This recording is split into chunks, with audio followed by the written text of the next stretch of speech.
Welcome to The Explainer. Today we're talking about what happens when you ask an AI to grab a coffee.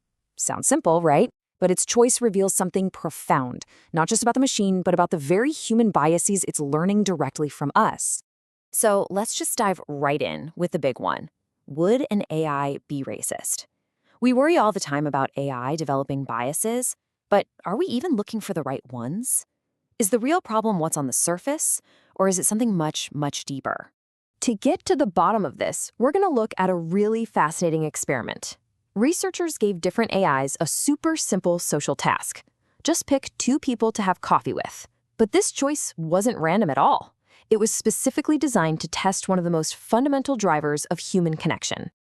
And the whole thing hinges on this really key psychological idea called belief congruence. It's pretty simple, actually. It's the theory that we humans are instinctively drawn to people who think like us, who share our worldview.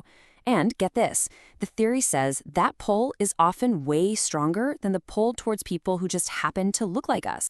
Okay, so let's get into it. Because to really understand what the AI is doing, we actually have to rewind the clock a lot. We need to look at the original human blueprint for this experiment, which goes all the way back to the 1960s. So picture this, it's 1966.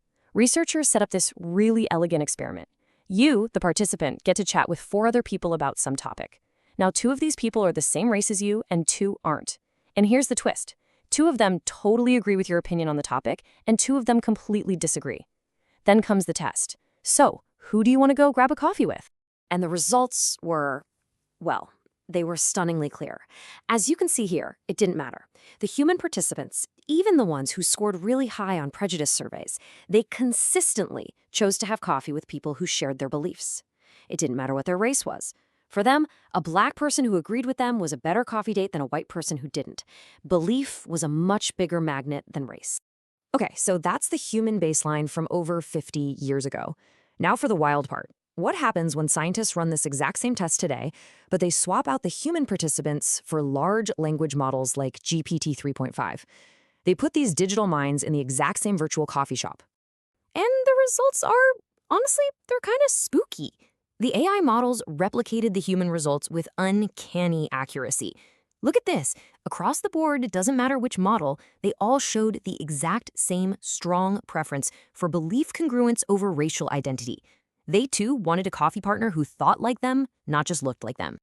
So, this is the really crucial takeaway here. Our machines aren't just learning facts and figures from us.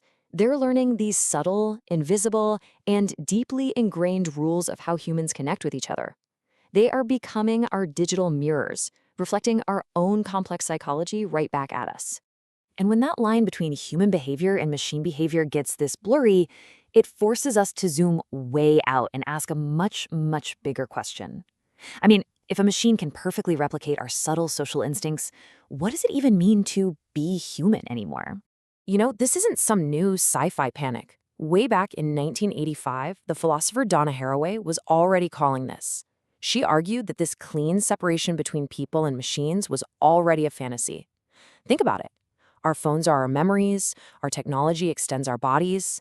In her view, we've basically been cyborgs for a long, long time. And this way of thinking has a name. It's called post-humanism.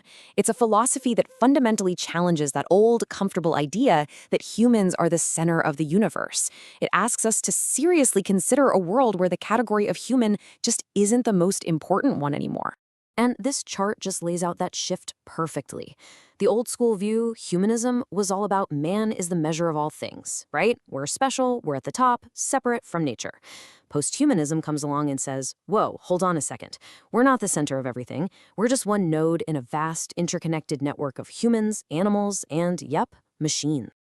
So why the shift? Well, post-humanists argue that this classical idea of the human has a pretty dark and exclusionary history. For centuries, the default human was based on Da Vinci's Vitruvian Man, a standard that was then used to define women, slaves, and non-European people as, well, less than fully human. The next critique is a big reality check for our collective ego. We aren't that special. I mean, come on, we share over 90% of our DNA with apes.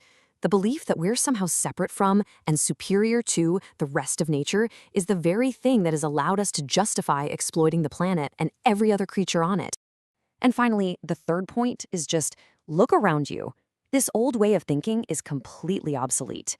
In a world of artificial intelligence, gene editing, and smartphones that act as external parts of our brains, clinging to some Renaissance-era definition of human just doesn't compute anymore.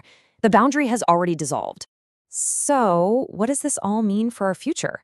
If we're building machines that mirror our deepest biases, and our philosophy is telling us the old rules don't apply, where are we headed?